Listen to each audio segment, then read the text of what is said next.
ఏ మోని, ఎక్కడికి బయలుదేరుతున్నావు? అన్నయ్య వాళ్ళు ఫోన్ చేశారండి, ఒకసారి ఇంటికి రమ్మన్నారు. అవునా? మొన్నే కదా మీ అన్నయ్య వాళ్ళ ఇంటి దగ్గర నుంచి వచ్చావు, మళ్ళీ ఇప్పుడు సడన్ గా ఏంటి? ఏమో అండి, అదే నాకు తెలీదు, అర్జెంట్ గా రమ్మని చెప్పారు. అవునా? అమ్మ మోని, ఏంటి ఇంకెక్కడ ఉన్నా? బయలుదేరలేదా? ఇదిగో ఇప్పుడే బయలుదేరుతున్నాను పిన్ని. అయితే సరేలే, త్వరగా బయలుదేరి, మీ అన్నయ్యలు ఎదురు చూస్తున్నారు. ఏమైంది పిన్ని, ఎందుకు అన్నయ్యలను సడన్ గా పిలిచారు? అయ్యో పిచ్చిదా, నా అన్నయ్యలు ఆస్తులు పంచుకుంటున్నారు, నువ్వు వస్తే నీకు వస్తాయి.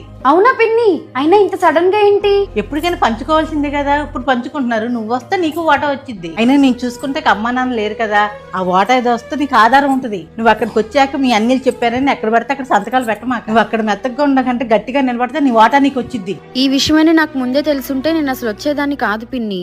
ఎందుకే ఇంత మంచి అవకాశం మళ్ళీ కావాలంటే వచ్చిద్దా? నాకు ఈ ఆస్తి మీద ఆశ లేదు పిన్ని, అయినా నాకు కావాలనుకుంటే అమ్మ వాళ్ళు ఉన్నప్పుడే అడిగేదాన్ని. అయినా నాకు అమ్మ వాళ్ళు గాని అన్నయ్య వాళ్ళు గాని ఆస్తి ఇస్తారని ఎప్పుడు ఆశపడలేదు, ఎందుకంటే నాకు మంచి భర్తని కుటుంబాన్ని ఇచ్చారు, అది చాలు నాకు. అదేంటి అలా మాట్లాడుతున్నావు? నువ్వు బాగుపడతావని నేను చెప్పింది. నాకు ఇప్పుడు ఏమైంది పిన్ని, నేను బాగానే ఉన్నాను కదా, మా ఆయన నన్ను బాగానే చూసుకుంటున్నాడు. అయినా నాకు అన్నయ్య వాళ్ళ నుంచి కావాల్సింది ఆస్తి కాదు, ప్రేమ ఆప్యాయత. ఒకటి చెప్తాను, గుర్తుపెట్టుకోండి పిన్ని, పెళ్ళైన ఆడపిల్లకి డబ్బు ఆస్తి లేకపోయినా పర్వాలేదు గాని పుట్టినిల్లు మాత్రం ఉండాలి.